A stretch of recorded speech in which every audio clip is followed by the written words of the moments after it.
Coquerel, il y a une autre solution, c'est la reddition du Hamas.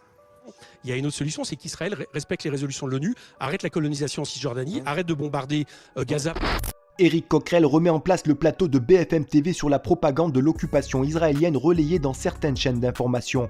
Invité sur le plateau de BFM TV, le député insoumis Éric Coquerel a rappelé que l'entité israélienne détient des milliers d'otages palestiniens dans les geôles de l'occupation israélienne.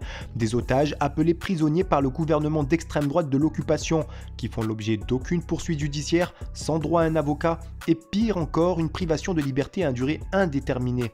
Un petit rappel qui ne semble pas plaire aux journalistes Olivier Truchot et Alain Marchal qui rétorquent que Israël reste malgré tout une démocratie. Des arguments totalement rocambolesques selon Éric Coquerel qui recadre Olivier Truchot et Alain Marchal et confirme bien que Israël est une démocratie mais extrémiste qui donne tous les droits aux Israéliens tout en faisant vivre aux Palestiniens l'occupation et l'apartheid depuis plus de 75 ans.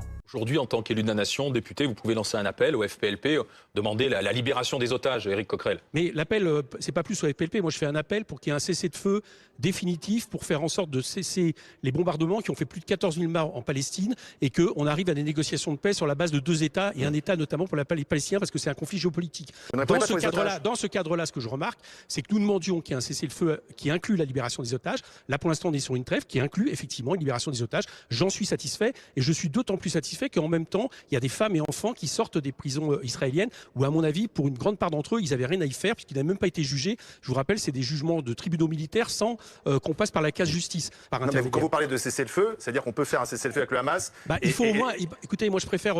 Je vois pas d'autre solution si à moins que vous estimiez que la solution soit de continuer à tuer 14 000 civils palestiniens, plus 200 en Cisjordanie où le Hamas n'est pas là. Coquerel, il y a une autre solution, c'est la reddition du Hamas.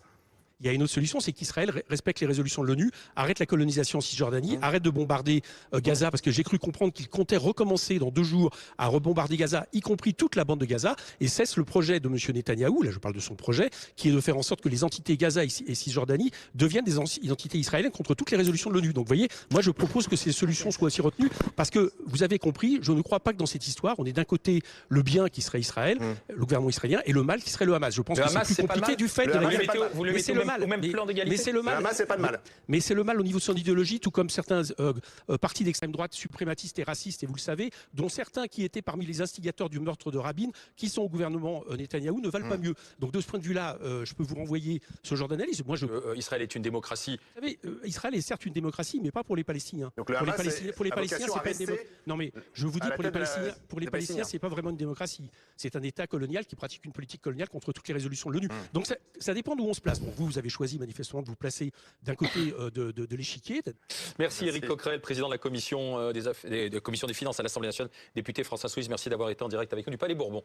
Et vous pensez-vous comme Éric Coquerel que BFM TV relaye de façon décomplexée la propagande de l'occupation israélienne? Donnez-nous votre avis en commentaire. En attendant, rejoignez-nous, soutenez l'information Break News.